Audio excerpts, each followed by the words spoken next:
Welcome to Just Write Julie, the writing podcast where craft meets strategy and creativity meets clarity. I'm Julie Navickas, romance author, corporate communications pro, and university instructor. Most writing podcasts stay in one lane. This one brings together three: craft, career, and communication. Each episode features authors, editors, and marketers to help you strengthen the work, position it, and talk about it with confidence. If you're ready to write better and share your work with intention, you're in the right place. Just Write Julie. Let's get to work. Welcome to Just Write Julie, the podcast where writing meets strategy and creativity meets clarity. I'm your host, Julie Navickas, a multi-published agented romance author, communications professional, and university instructor. And if you have ever sat behind a table at a book festival wondering how to get readers to stop, start a conversation, and ultimately buy your books, today's episode is for you. I am joined by multi-award-winning mystery author Mark Love. Mark is the author of the Jamie Richmond series and several standalone crime stories as well. Before becoming an author, Mark worked as a freelance reporter covering both feature stories and hard news, sharpening the communication skills that continue to serve him today. Living for years in the Detroit area gave him plenty of inspiration for writing crime fiction. And now he brings that same authenticity to readers across the country at book festivals and author events. Today, we're talking about something every author eventually has to face: how to make the most of in-person events, and why communication skills may be your greatest marketing tool yet. Mark, welcome to the show.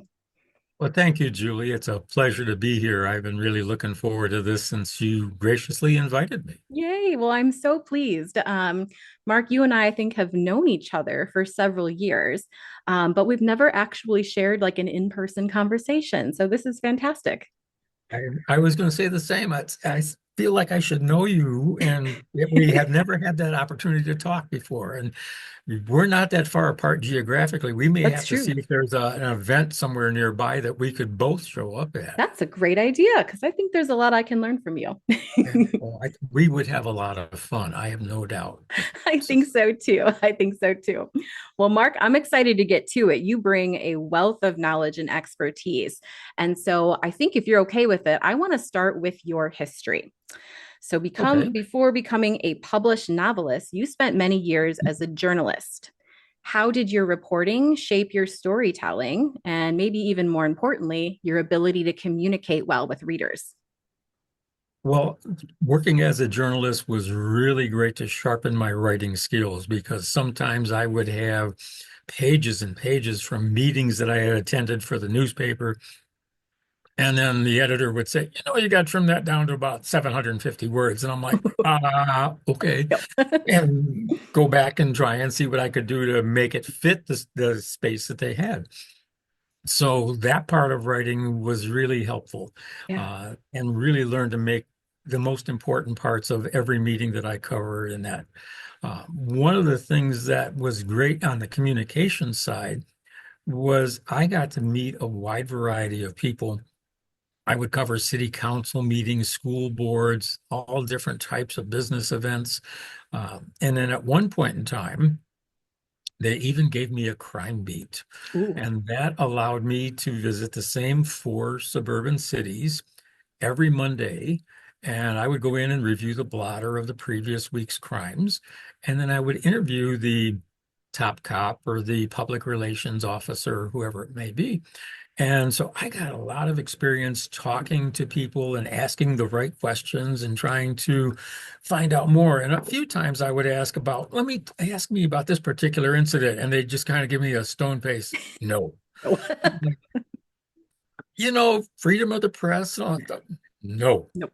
And then they finally would ask me next week on the same one. So I'd make a note. And when I was back the following week, I'd ask them and they'd say, okay, now we can talk to you. That was a homicide. And this was what was going on. I'm like, whoa, okay, fine. But it was really great experience. I learned how to approach different people because some of them would be very abrupt in the beginning. But after I talked to them for a few minutes, they started to open up a little bit more. And I learned that everybody is an expert in something. True. And sometimes, whether it was at a city council meeting or at a school board meeting, or even talking to some of the people in law enforcement, I discovered they had outside interests or outside expertise. And I would ask them about that. And suddenly they got a little friendlier, they got a little more open in talking. And it worked out very, very well. Wow. Well, that's fascinating, Mark. I mean, and what practical experience too when it comes to storytelling is learning it in a different capacity because it all fuels each other. Oh, absolutely. And my time as a journalist was very helpful because when I decided it was time that I really wanted to start writing mystery novels, my first book I wanted to have, and it's the first book in the Jamie Richmond series. I thought she's got to have some kind of a background. I thought, Yeah, she could be a a journalist. I reporter. made her an investigative reporter for one of the Uh-huh. newspapers. And while I was working with those four suburban cities, periodically I would see the same crime that was happening in each one of the four. And I asked the guys, I said, I'm just a reporter. I can see a pattern. Are you telling me you guys don't? And I was told repeatedly, we only focus on our crimes, our city, our crimes. And I was like, that doesn't Hmm. make any sense to me. Now, this was a long time ago, and I'm hoping that communications has greatly improved since then. Yeah, same. But that gave me the inspiration to create a squad of detectives that would work for the Michigan State Police and gave them jurisdiction over the entire metropolitan Detroit area, which is 6 million square miles. And that led to the other series of books that I write, which is the Jefferson Shane mysteries. These are police procedural stories. Oh, okay. Okay. So, Wow. Oh, that's fascinating, Mark. And just hearing you talk about your stories too, you're a natural conversationalist. That I think is very obvious. And one thing that you're very well known for, especially in the Inkspell family, is that you are a master of selling your book at in-person events, which is not an easy thing to do. So, Mark, I kind of want your take on this, right? Like, we live in a world of social media and online marketing. Why do you think that you have a tremendous success at festivals and craft fairs and book events? Like, why are these valuable opportunities for authors? well, I think that social media is great to an extent, but there is so much out there and so many people are using it. And you can get inundated with things and it's just overwhelming. Yep. But the in-person events, the face-to-face opportunities, I don't think there's a replacement for that. It's such a great time. And I have talked to many people over the years doing this, and there are some that don't even use social media. They don't have Facebook Really? account. They're off the grid as it relates to that. So when they can meet somebody in person, and sometimes I'll get a reaction like, "You wrote this stuff?" I'm like, "Yeah, Yeah, me. really?" And then it triggers the conversation. And I have had people that I've met at one event. This happened a couple times last summer. I met somebody early in the summer at an event, and they followed me twice to different ones later on in the summer because they wanted to get another book in one of the series or pick up something else. Amazing. Just, I thought that was so great. So that interpersonal connection is something to be cherished. It's something that is so pertinent to what we do. Absolutely. And I don't know about you. Clearly, you don't. I always struggle with feeling salesy. When you're staffing a table and you've got all of your work in front of you, and it just feels like I'm there to make a sale. But that's not always my goal, right? I'm there to create a connection and talk about story and talk about something that we have a shared passion in. So, how do you kind of balance that with like still wanting to make a sale, but not really feeling salesy? Well, it's a fine line, Yeah. as you said. And what I try and do is when I set up my booth, and some people will do it differently, and I just work with what works for me. Mhm. I'll put my display table near the front of the booth as opposed to setting it way in the back and Yeah. expecting people to come into my area. So I can interact with them as they're walking right across in front. And I will usually I'll just say morning or afternoon or something to trigger a conversation, say hello. This has happened more than once. I've had with a last name of Love, it gets its attention. It does. I had a young lady walk by my booth one time and she had on a beautiful t-shirt which said love right across from it. And I looked at her and I said, "Are we related?" She started laughing. She walked over and she goes, "That's not my name." I said, "Well, it's my name. You got my shirt on, apparently." She kept laughing and talking to me. Next thing I knew, she bought 3 books.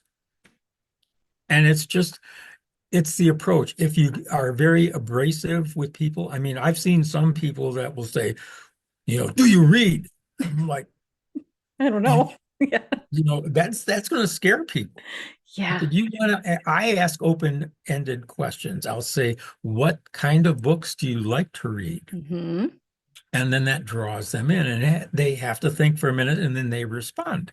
I've had some people say, "I don't read."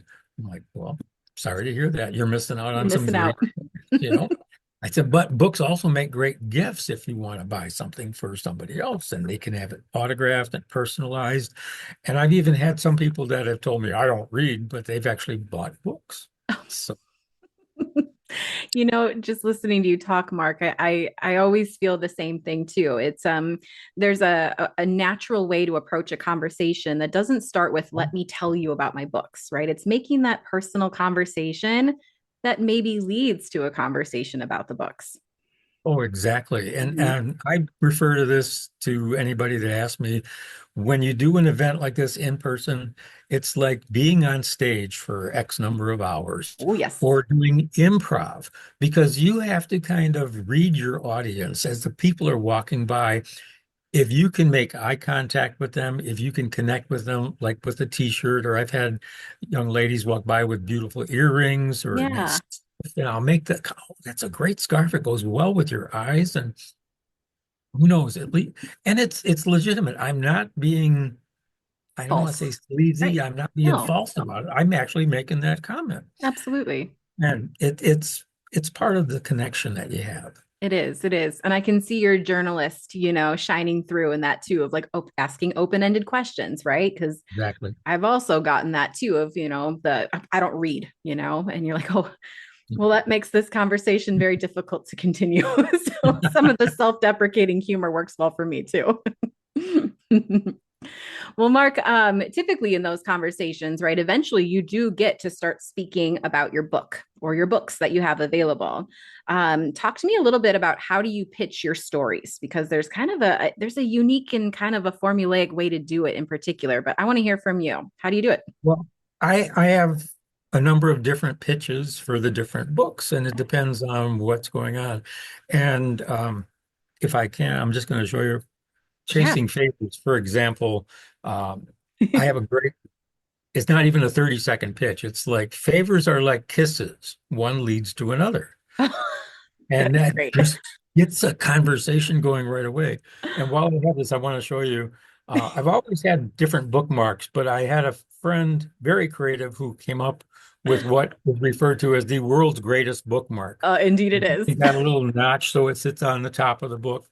These are extremely popular, and it's a great eye catcher with something like that. Definitely. Oh, that's fantastic. And I have what has been referred to as the shameless pitch, Let's hear where, it. okay, on the Jamie Richmond series, 4 of the covers feature a beautiful young redhead, usually like this one where you see her from behind. I mean, it's not full face, it's like Right. this. Yeah. And so if a woman with red hair approaches my booth or is walking past, I will stop her and I'll ask the question. And I'll say, "Look, I write these stories, I submit them to the publisher, and I put suggestions on what I think the covers should look like. That's right. But I never get to choose the model. Is this you?" That's perfect. And then depending on the reaction I get, sometimes it's very humorous. I've had a couple of women say, "Yes, as a matter of fact, that is me." And That's I'm like, me. "Great." Or they'll, smile and laugh. And I'll say, "Well, do you have any gullible friends?" And they'll look at me like, "Huh?" And I said, "Do you have any friends that would believe that this is in fact you on the cover?"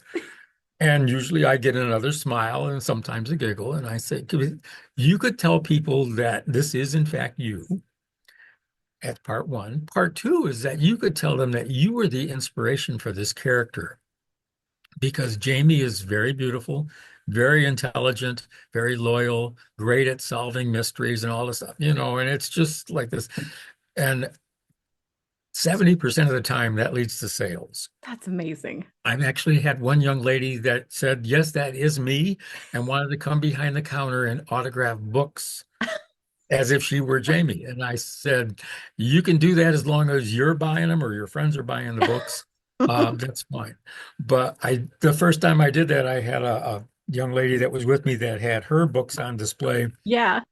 And she looks over me after the person bought a couple of books and walks away. She goes, "You're shameless. You're absolutely shameless." I said, "But I'm No. selling books." And she started laughing and she's like, "Fine." I said, "You just need to come up with a similar pitch, something to get Yes, people's attention." And she absolutely. has since then. She's worked on some, and it's a lot of fun. It is. And it goes back to reading your audience and trying to engage them and come up with something different. Different books, different pitches. So, That's totally true. And I love it. Like I'm over here, like obviously smiling and laughing. Like I can picture you doing this, to different audiences, different vendor fairs, things like that. It absolutely works and it's effective and you made them feel good too. oh, absolutely. And I've had people that have, as I said, they've come back to other Yeah. events and bought more of the books from me. Um, I had one that told me she hadn't really been interested in reading fiction for a long time, and Oh, she was debating about it. And she started out with Stealing Haven, which is kind of the first book in the series. It's a novella. yeah. It's set in South Haven, a little vacation story. So it's 25, 30,000 words. It's short and sweet. She said, "I'm going to try this, but I'm not getting my hopes up." I said, "Well, give it a try." A week later, I had an email from her that she fell in love with reading all over again Oh, and Mark. wanted to get all of the books in the series. And I thought, right there, that made my month. I was going to say, like, you can't get better feedback as an author. Oh, that was such a wonderful reaction to that.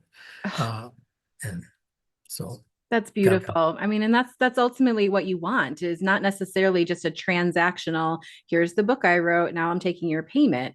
You want to establish more of that author reader relationship where they're yeah, invested in your work and your stories and they want to come back for more. I mean, that's the goal right there. absolutely. I look at this as building those long-term relationships Mhm. because I have 11 books in print right now, and I'm working on more, and I want to keep building that up so that as people return to my table, I've got something new for them, and I've Yeah. got something more. And I think that is so important that we build these connections and these relationships and just it gets people excited. And I've had people that have enjoyed my books and then refer them to friends and family. Even better, even better. Well, I Yeah. love that, Mark. And you know what? You're talking about like, your longevity as an author too. I mean, 11 books, like congratulations. Thank you. That's an incredible feat right there. And we learn and we evolve as authors over time, not just with the storytelling and the writing, but how do we, talk to readers? And I think back to maybe some of my early days where I just didn't know what I was doing. And I'm standing at a table with my books in front of me, smiling at people, hoping that they'll come and approach me first. What are some mistakes that maybe you have experienced yourself, or maybe you see newer authors do now? What advice would you offer them?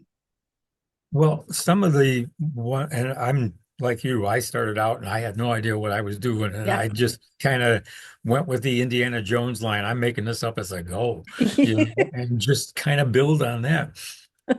I used to set my table back, not near the front of the booth, but way to the back so that people would come inside. Right. And I realized that many people were not. They would just walk right by the front and they might glance in, but there was nothing to attract their attention. Mm. And that led me to moving my table up right inside the canopy itself, setting it up that way with a display. I also learned that whether I had one book or 11 on the table, you need to elevate your stock. Oh, I A lot of people will just lay a bunch of copies of the books flat on the table, but yeah. that is not at eye level. If somebody's walking by, unless they're 4 foot tall, they're not going to see what's on your table. Right. If you're writing for kids, they may not even see it. But if you have your books on an easel or elevated somehow, um, I used to use wine crates, Oh, old wooden smart. crates, Yeah. and I would set them on end and put the books on top of that. And so then they were closer to eye level when people walked Right. by. You can see them. Uh, Yeah. since then, I've graduated. I've matured a little bit. I had a couple of special racks made that were designed for books, and these are easy to assemble. So they're not big and bulky, and I can put them together real quickly at every show that I do. And it's 3 levels of books. And I can put 3 titles on each shelf, and it looks really nice. And Professional. Yeah. it looks very professional. Yeah. I've got a table runner on my booth that also goes, and it's got covers in color of a couple of different titles. I've got one of those window shade roll-up banners, and this is all things that over the years I've accumulated. Right. Again, it adds, you want to get people's attention as they're walking by. One of the worst things, and I saw this just earlier this month at a different event, there was a guy who was also an author, and I think he had true crime books. And he had his booth set up where his table was kind of halfway in the booth. Uh-huh. And then he was all the way in the back on one of these tall director chairs, and he was like Buddha, sitting with his arms crossed, So made approachable. no made no interactions with anybody. People were kind of walking by, they Oh, glanced in, he just sat there. And then afterward, we were tearing things down, and he walked over and he said, I noticed people stopping and buying your books. I said, yeah, yes, that's they kind did. of why I'm here. He said, well, how do you do that? I'm like, how do I do what? Get out And of the so chair. I said, you got to get out of the chair. Or if you need to be sitting, put your chair up near the front pillar of Yeah, your table. absolutely. So Be more you're sitting there flexible. and you can interact with people as they walk by. You can say, hello, how you doing? It's a beautiful day. Oh my gosh, it's wonderful. Hey, where'd you get that pizza? So I don't know. Right, something. Something to start a conversation Yeah. and then react to that. Hiding in the back of your booth is not going to result in any No. interactions with people walking by. No, no. I mean, it's all the interpersonal skills, right? It's just that basic, relationship driven communication. I used to think the same thing of like, well, I'll just sit here passively and my stories will sell themselves. Quickest mistake I learned how to fix, right? I was going to say, how'd that work for you? Not well, Mark. Yeah. Yeah. Well, and that's the thing, but these are things that we learn as we're going. You do. And You do. I try and encourage, if I see other authors at events, whether at craft show or something like this, Mhm. I'll give them suggestions, and I'll ask them. I said, "Can I make a couple of suggestions?" And Yeah. it doesn't necessarily have to be authors. I've done this with other vendors too, Yeah, of that course. have gotten into this mindset where they create a big U shape where there's a table here and a table here, and then there's in the back. And they expect people to walk in, like everybody's going to come running in. I said, "Are you giving away free M&Ms?" No. I said, Nope. then what makes you think they're going to come in to see you? Yeah, they're not, right? You have to be accessible. You have to be Absolutely. approachable. Yeah, and inviting, again, I think it just comes back to Yes. that natural, like I just want to have a conversation with you. I'm not here directly to sell this product to you. It evolves over time. Exactly right. And I think having a sense of humor makes a big difference. If you can joke around with people Totally. as you come up to the table. And I was at an event in March, and this was the second year for a big show that they were doing. And we were inside and all the stuff. And there was one couple that I'd met the first year, Kevin and his wife, Erin. Kevin's about almost 6 foot tall, and his wife is about 5'2". And they bought a bunch of my books, and we had a great conversation. Well, that was the first year. The second year, I'm up there and we're in a different location, things are going on. All of a sudden, I'm talking to somebody, and Kevin leans in front of me and turns to the guy and says, buy his books. I really enjoyed it. And I said, Kevin. I And know he this turned around guy. and looked Yeah. at me, he goes, you remember me? I said, actually, no, but I remember her. She's standing next to me now. This is Erin. And he's like, I can't believe you remember me. I said, it's part of what we do, Part of you it. know. It's part of You it. want to make those connections.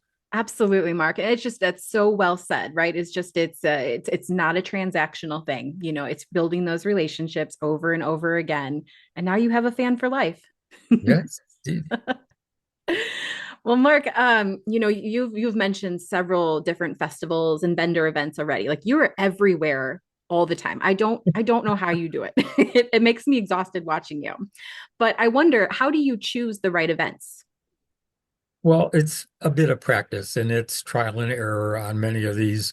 Um, I will look at an event and whether I find it on one of the websites or on Facebook, sometimes on an event page or Oh, sure. recommended by a friend, I'll give it a try and see how it does. Yeah. And if I've had a good experience, I'll definitely circle that and I want to go back to it again. Yep. Uh, if it's one that I tried it the first time and it didn't quite work out, well, okay, but it's a learning experience. It's like anything else. Right. And this is how I find out.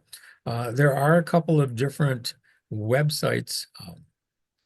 One is called Zap, ZAPP. And I think it's Zap Applications. I don't remember if it's .com or .org, Yeah, I'll put it but in the they show have notes. festivals all around the country. Oh, And they can be art festivals, they can be craft shows and everything else. If you look at those, you can request by state or region, whatever you want. sure. But they can give you a listing of some. I've seen some that are already being posted for next year Oh, wow. on that site. What I would encourage you to do if you're an author is do your research before you apply. Because if you apply to one of these sites through Zap, there's a registration fee. It could be 25 or $35 Yep. or less, but that's non-refundable. And I made the mistake the first time and I submitted it. I was all excited. It looked like a great show and everything else. And then I thought, and I found who the actual people were that were putting on the event, the facilitator. And I reached out to them and I just said, hey, just wanted to verify, I'm a Michigan author. These are Mhm. my books. I write all this stuff. And I just want to make sure that, it would be appropriate for your show. And I got a note back that said basically, no. Oh, And it's like, no, they didn't want books. They didn't want authors. They didn't consider that to be appropriate for oh, and there went the $25 that I had paid yeah, for the application because that's not refundable. absolutely.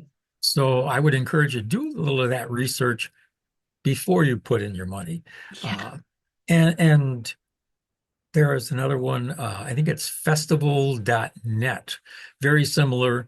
You can look on that for free Ooh, and you can find the different, again, the organizers that are putting on the event. And then you can get more direct information. right.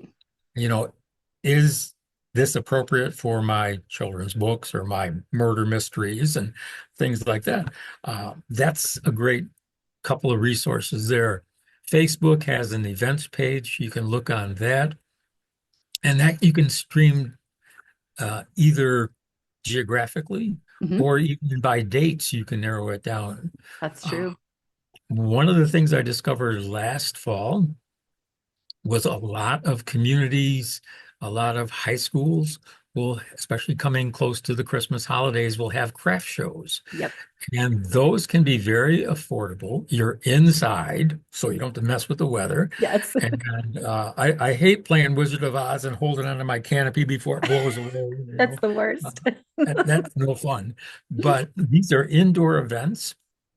And many times the proceeds from your registration go to support, you know, grad parties or Yeah. Booster whatever Club. Yeah. at the Hmm. school itself.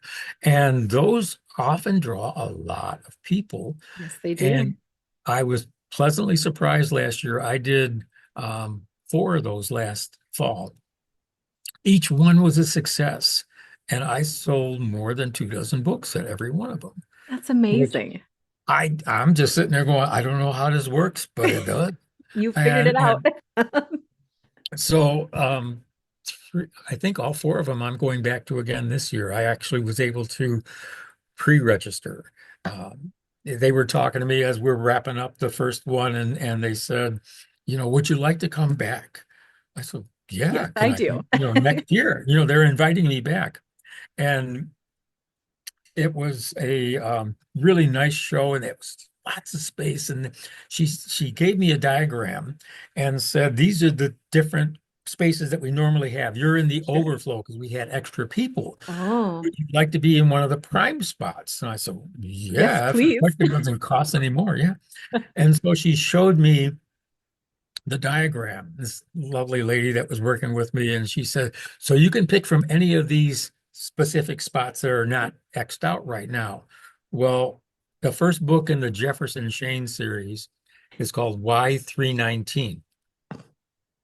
And the story is about three homicides that take place, and the victims are all found in room 319 of different suburban hotels. Hmm. And so I'm looking at this list that she's giving me, and I look down, and booth 319 is wide open. That one, So please. I'm like, The this is universe chose for me. it's already set. It's great. So it's memorable, but That's these so can be a funny. lot of fun. So I would encourage you to look in your own community. Yeah. Sometimes the schools or the Parks and Rec Yep. programs, if they're doing something like this, can be a very good resource. And Absolutely. in many of these cases, I think in three of the four that I did last fall, I was the only author. Yeah. Which is So amazing, right? like, I really like those kind of events. Oh my gosh, absolutely. And that's so valuable what you point out too, Mark, because I think as authors, we naturally look for some large, big book festivals where you could be one of 300 authors in a room. And I've been there and I've done that, and you don't have a very successful day because of it. It's honestly like breweries have been a really wonderful venue for me. People are having fun, they're browsing around, they're having a good day. Like it just, the circumstances really make it such a good opportunity to connect and make those really valuable relationships. Yes, I absolutely agree. Some of the bigger author events, Yeah, I looked at those and I shy away from them right, because I, I'm I'm not that big. I'm not that important. I'm not Stephen King. I'm not going to draw everybody in. right, right. Yeah, Who is? But the smaller shows, the art and craft shows, the high school shows, you could be the anomaly. You could be absolutely. somebody that's not a quilter, that's not selling, Woodwork or, pretzels yeah. or something Mhm. or whatever. And you could be very distinctive and you could do very well with those. Absolutely. No, fully support. And I think those are things that you do tend to learn over time. Trial and error, here's what didn't work for me. Here's what's worked really well for me. Repeat the pattern. Yeah. And what works well for me may not work for somebody else, and vice Right. versa. If you're writing Gothic romance Right. novels or something like this, you may have a very specific crowd that's going to be of interest to you Definitely. and that they may be interested in your work. Exactly. So Exactly. Gosh, well, Mark, I feel like you and I could probably talk for a good 4 or 5 hours about our experience. I thought you were going to say days, but Well, maybe that too, to be honest. But Mark, I do want to make sure we save a little bit of time. For those who are listening to the episode today, where can readers learn more about you and connect with you on digital platforms or even at a show? well, my website is motownmysteries.com. I'm originally from Metro Detroit, and the majority of my stories take place there. The city is a character in one of Yes, my stories. So love it. I have an author page on Facebook. It's Mark Love Author. And I'm on Instagram and Threads under the Motown Mystery name. Yes, perfect. And you're a very active social media user too. I like to try and stay current on there as well, following others and encouraging others. And I'm a believer in paying it forward. I like to help others that are in this journey, and you can learn from some of my mistakes, and hopefully you won't repeat them. And if it's helpful, yeah. Well, Mark, you have been so kind to me personally. I've taken much of what I've learned over the years from you, watching you with your different events and your approach to it. You've been kind to share my information in your newsletter. You've shared my posts before. So truly, thank you. I think I can say that for all authors that have worked with you. You're just a very generous, kind person. Well, thank you, Julie. That's very sweet of you. And I enjoy, like I said, I enjoy working with other authors and Yeah. Well, it helping. shows. We're in this together. It's not like we're in a competition. I think of it more as a collaboration. I really appreciate that sentiment too, because I think it is natural sometimes for us to compare ourselves to others of, oh, they're doing better than me and how come they're selling so much? But it's all about supporting each other. And, there's readers like many books, not just one. Absolutely. And I have to say, often when I'm at an event where I'm sharing my booth with another author, Yeah. if I start the conversation and we talk about my books, and then I'll say, and my friend Heather here has this wonderful fantasy series, I'm going to Yeah, let her tell you all about it. And we kind of collaborate that way and we exactly. share, we direct potential shoppers to both. That's the And way to do it. Well, not every author does that. I know I've been on the opposite end where it's more of a competition than it is a collaboration. no, Yeah. I like the collaboration better. So I do too. I do too.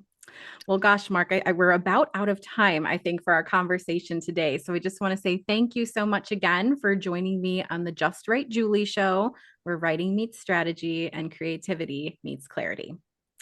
I hope that thanks today's, so oh, much. thank you, Mark. Sorry. No, you're good. I hope that today's conversation encourages every author listening to see in person events as more than just a place to sell books. They're opportunities to build relationships, sharpen your communication skills, and create memorable experiences that keep readers coming back long after the event has ended. You can follow along and subscribe to our show on Spotify, Apple Podcasts, and YouTube. And if today's episode gave you a new idea for your next festival or inspired you to rethink the way you connect with readers, I'd love for you to leave a review or share this episode with another author. For more writing resources, publishing insights, and behind the scenes lessons from my own journey, please visit authorjulienavickas.com and connect with me on social media. Until next time, just write. And don't be afraid to be strategic about it.